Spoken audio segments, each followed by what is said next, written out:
Hi, boys and girls. When we left off yesterday, Bright Bill and Roz were reunited, and today we're going to read chapter 85, The Guest. After traveling in secret, after running in fear, our friends were safe at last, but their problems weren't over yet. Although Roz had a brand new body, she had the same old mind, and most humans simply weren't ready for an emotional, curious, wild robot. There was only one place where she could be her true self, and it was still far, far away. Dr. Malavo, you have been so kind to me and my son, said the robot, but I must ask you for one last favor. The woman sat back in her chair. Can you take us home in your airship? The woman laughed. Well, of course I will. How else will you get to an island in the middle of the ocean?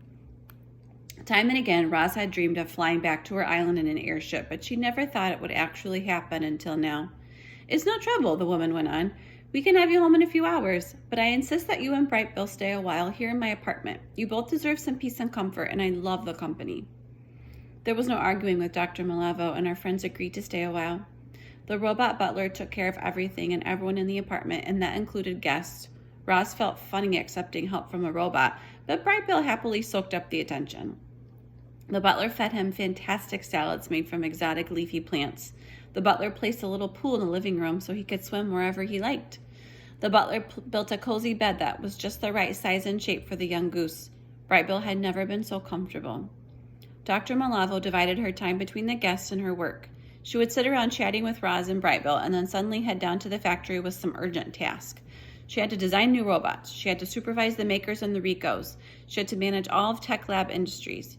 Even at her old age, Dr. Malavo still was consumed by a passion for robots.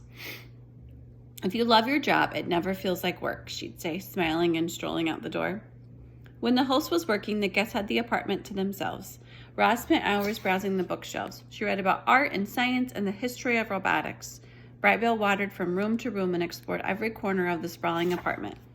But their favorite activity was to stand by the windows, gaze across the city, and survey the incredible sights. I can see the bridge where Strutter tracked me down, said Bright Bill, and that's the building where I first met Graybeak, and there's the roof where you fell. Look, far off in the distance, another spaceship is flying, said Roz. It could be flying to the space station, or the moon, or beyond. I think that skyscraper is actually a greenhouse, said Bright Bill. I flew past it and saw nothing but plants inside. Roz and Bright Bill enjoyed their time in Dr. Malavo's apartment, but they missed their friends in the wilderness and the island.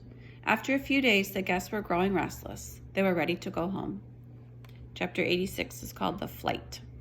Sitting on the pavement, glinting in the sun, was a sleek white airship. For so long, those white ships had filled the robot with dread. Now one was about to solve all of her problems. The door hummed open, and Dr. Malavo, Roz, and Bright Bill climbed aboard. Once they were comfortable, the woman spoke to the airship. Take us to the island where Rosam Unit 7134 was found. The engines fired up and the ship lifted off. It floated high into the air, turned to the north, and started cruising above the city. The three of them quietly watched the buildings and streets pass below. The city seemed to go on forever, but as they flew faster and farther, it slowly gave way to the towns and countryside. They crossed the hard edge of the coastline, and then there was only the ocean and the sky and the airship.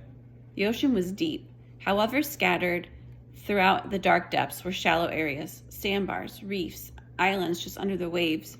In places, bizarre rock formations struck up from the shallows, or were they ruins of old buildings? The mysterious shapes faded behind the airship and were replaced by more dark depths. The ship flew on and the hours flew by. Gradually, fluffy clouds came into view on the edge of the horizon. Beneath the clouds was a faint smudge of green. The island. It grew closer and bigger, and then Roz was gazing out at the place she missed. The rocky shore, the mountain and the waterfall, the forest and the meadows and the ponds. Air blasted toward the ground and the ship lowered itself into a grassy clearing. It gently touched down. The engines powered off.